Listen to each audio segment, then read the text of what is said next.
Hello, hello, hello. Good morning, y'all. It is the next day after the hospital trip. Took out the trash. Um, Came in, well, laid down. Tried to sleep, really couldn't sleep. Anxiety.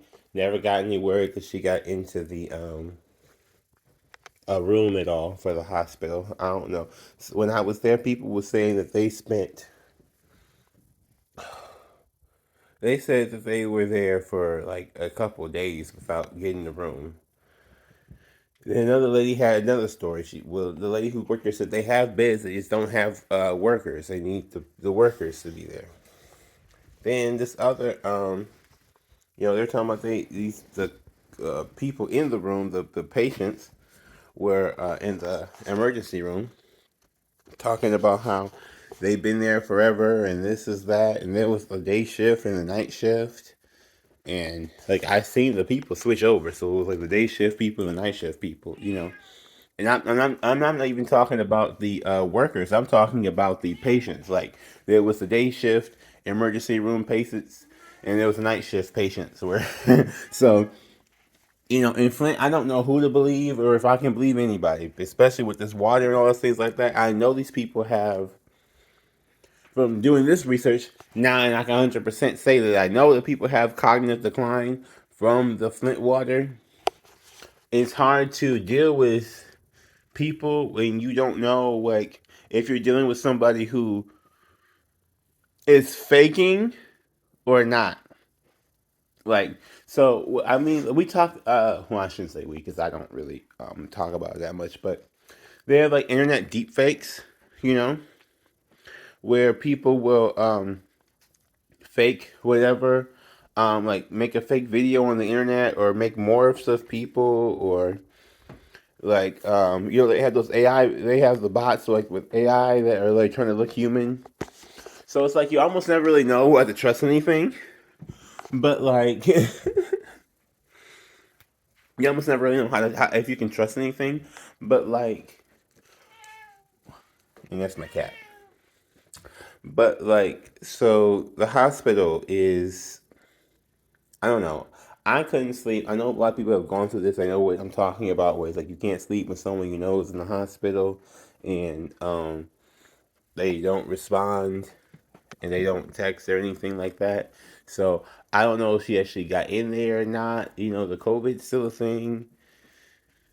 I still, I guess it now, I guess it's like if you believe it is a thing, it's a thing. If not, if not, for a lot of these people. So I don't, I like that ideology, but that's the way it seems to have broken down to become now at this point. Even though I don't really condone that. That's really what it seems to have happened. So I don't know. I'm just making this to say, hey, out here, people, Flint, Michigan, hospital may or may not be full, according to everybody. The patients, they're all full. The hospital staff, they need more staff. And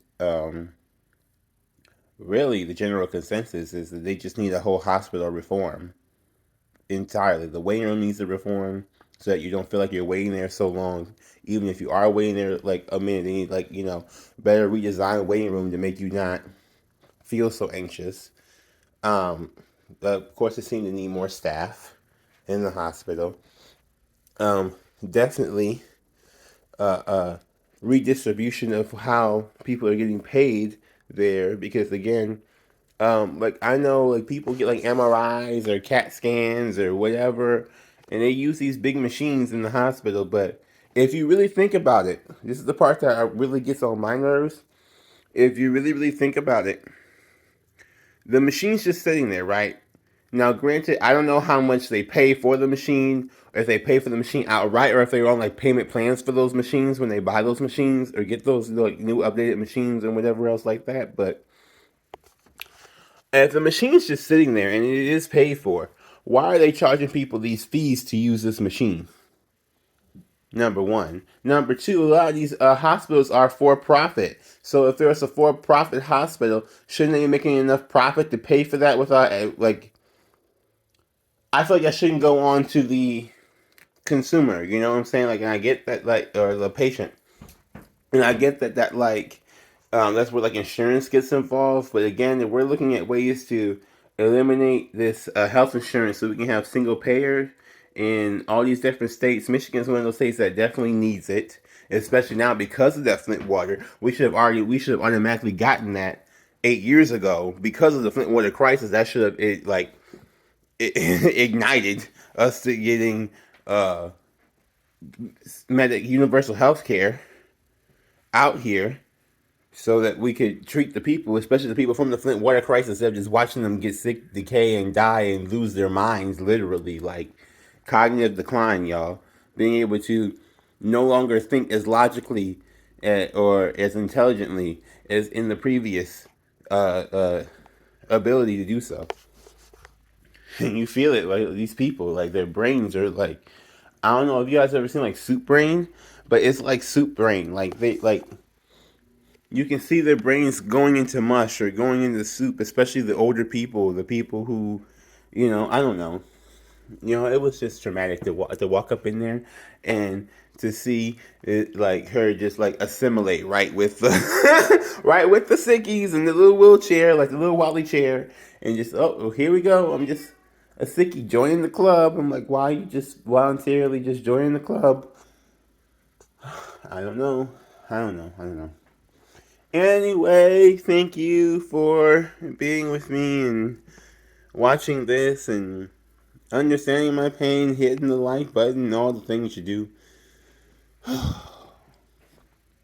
Thank you, thank you, thank you, thank you. And please help us fix this shit because I still have not gotten a text back, and I'm gonna need to go smoke. And yeah, I'm gonna need to go smoke. So, bye. Thank you. Bye.